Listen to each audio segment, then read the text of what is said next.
आगे हैं इस वीडियो में दोस्तों। तो आइए यहाँ से स्टार्ट करते हैं। एक ताल में कितनी खाली का प्रयोग होता है दोस्तों? एक ताल में कितनी खाली का प्रयोग होता है? इसका सही आंसर है 2 दोस्तों। एक ताल में 2 ताली का प्रयोग होता है, 2 खाली का प्रयोग होता है दोस्तों। एक ताल में कितनी ताली का प्रयोग होता है दोस्तों? 4 ताली का प्रयोग होता है। एक ताल में 4 ताली का प्रयोग होता है दोस्तों। झपताल में कितनी मात्रा पर खाली का प्रयोग होता है दोस्तों? छठी मात्रा पर। झपताल में छठी मात्रा पर खाली का प्रयोग होता है दोस्तों। तिलवाड़ा ताल में कितनी ताली का प्रयोग होता है दोस्तों? तिलवाड़ा ताल में 3 ताली का प्रयोग होता है दोस्तों। राग भैरव किस थाट से उत्पन्न है दोस्तों?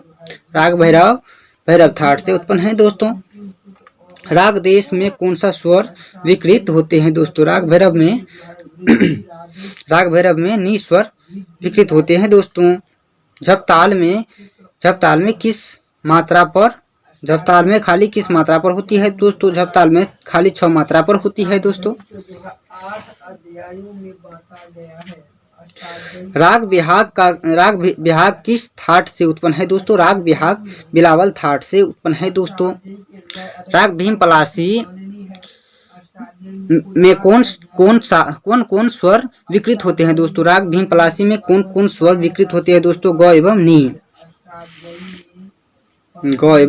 नी दोस्तों। राग केदार का गायन समय है। राग केदार का गायन समय रात्रि का प्रथम पहर है दोस्तों। राग केदार की जाति क्या है दोस्तों? ओडव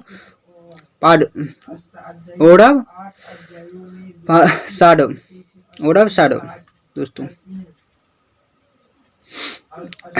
राग बिहाग का गायन समय क्या है दोस्तों? राग बिहाग का गायन समय है रात्रि का दूसरा पर दोस्तों। रात्रि का दूसरा पर। पंडित विष्णु नारायण भातखंडे का जन्म कब हुआ? पंडित विष्णु नारायण भातखंडे का जन्म कब हुआ? 1860 ईस्वी में दोस्तों। राग काफी का थाट क्या है? राग काफी का क्या थाट है दोस्तों? तो काफी थाट है। विकृत स्वर कितने होते हैं? 5। विकृत स्वर 5 होते हैं दोस्तों। एक ताल में कितने ताली और कितने खाली होते हैं दोस्तों? एक ताल में कितने खाली और कितने ताली होते हैं दोस्तों? कितने ताली एवं कितने खाली होते हैं? 4 ताली और 2 खाली होती है एक ताल में दोस्तों। किस ग्राम का प्रयोग स्वर में ही होता है? किस ग्राम का प्रयोग स्वर में ही होता है दोस्तों? गंधार ग्राम का प्रयोग स्वर में ही होता है दोस्तों। सा स्वर में कितनी श्रुतियां होती है? सा स्वर में कितनी श्रुतियां होती है? 4। सा स्वर में कितनी श्रुतियां होती है दोस्तों? 4।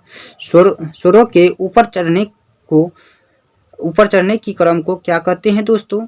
स्वरों के ऊपर चढ़ने के क्रम को आरोह कहते हैं दोस्तों। नेक्स्ट क्वेश्चन है, षडज ग्राम में प स्वर किस श्रुति पर स्थित है? 17 श्रुति पर स्थित है दोस्तों। तिलवाड़ा ताल में कितनी खाली का प्रयोग होता है? 1 खाली का प्रयोग होता है दोस्तों।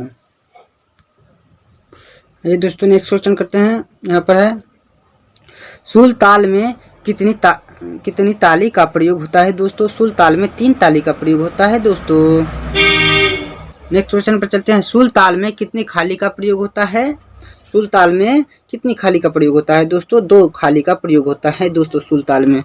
4 ताल में कितनी खाली का प्रयोग होता है? 4 ताल में 2 खाली का प्रयोग होता है दोस्तों। 4 ताल में कितनी ताली का प्रयोग होता है दोस्तों? 4 ताल में 4 ताली का प्रयोग होता है दोस्तों। रूपक ताल में कितनी ताली का प्रयोग होता है दोस्तों? रूपक ताल में 3 ताली का प्रयोग होता है दोस्तों। रूपक ताल में मौखिक रूप से कितनी खाली का प्रयोग होता है दोस्तों? मौखिक रूप से 1 खाली का प्रयोग होता है दोस्तों। श्रुतियां कितनी होती हैं दोस्तों? श्रुतियां 22 होती हैं दोस्तों। तो आगे कर लेते हैं दोस्तों। इनमें से कौन सा वाद्य यंत्र विदेशी माना गया है? कौन सा वाद्य यंत्र विदेशी माना गया है दोस्तों? तो इसमें से पियानो विदेशी माना गया है दोस्तों। तबला किस भाषा का शब्द है? तबला किस भाषा का शब्द है दोस्तों? फारसी भाषा का शब्द है। तबला फारसी भाषा का शब्द है दोस्तों।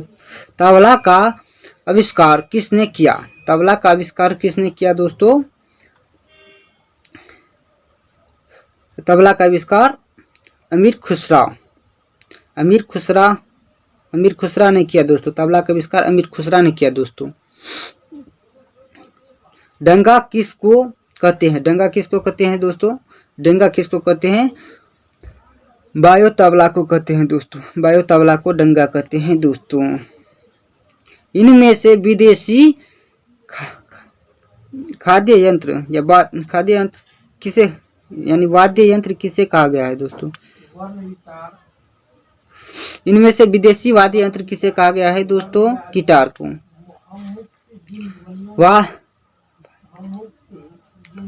वायलिन का उद्गम स्थान कौन सा है? वायलिन का उद्गम स्थान कौन सा है दोस्तों?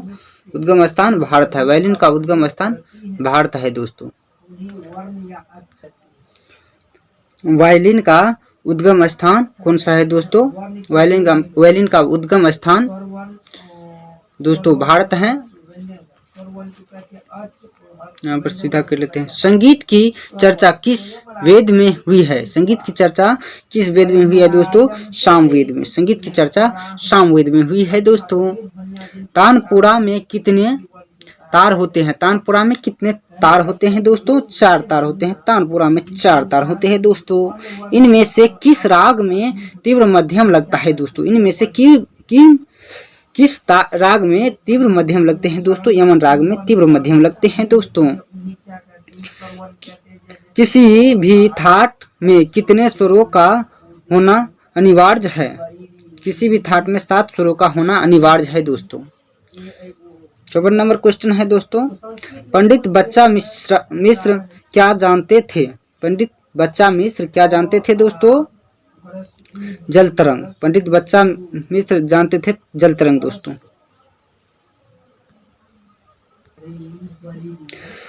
अमीर खुसरो क्यों जाने जाते थे? अमीर खुसरो क्यों जाने जाते थे दोस्तों? कंठ संगीत के लिए। कंठ संगीत के लिए दोस्तों।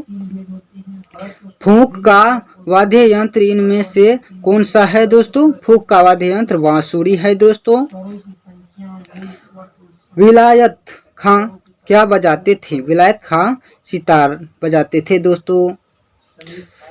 पंडित पन्नालाल घोष क्या बजाते थे दोस्तों? पन्नालाल घोष बांसुरी बजाते थे दोस्तों। तो अब मिलेंगे नेक्स्ट वीडियो में दोस्तों। तो अब हम इस वीडियो को एंड करते हैं दोस्तों।